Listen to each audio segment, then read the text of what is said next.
Formula 4 car பந்தயம் நடத்த தடை கோரிய வழக்கில் மாலை 4:30 மணிக்கு தீர்ப்பு என தகவல் வெளியாகியிருக்கிறது.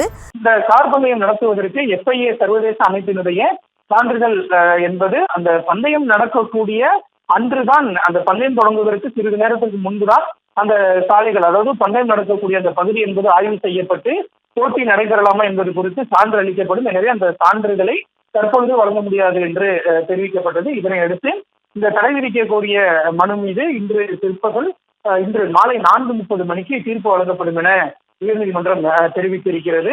அதே வேளையில் FIA சான்றிதழ் பெறாமல், அதாவது அந்த அமைப்பினுடைய சான்றிதழ் பெறாமல் இந்த கார் பந்தயம் நடத்தக்கூடாது என்றும், அவ்வாறு சான்றிதழ் இல்லாமல் பந்தயம் நடத்தப்படும் பட்சத்தில் அது நீதிமன்ற அவமதிப்பு நடவடிக்கை என்றும், அதற்கு நீதிமன்ற அவமதிப்பு நடவடிக்கை எடுக்கலாம் எனவும் சென்னை உயர்நீதிமன்றம் உத்தரவிட்டு இருக்கிறது.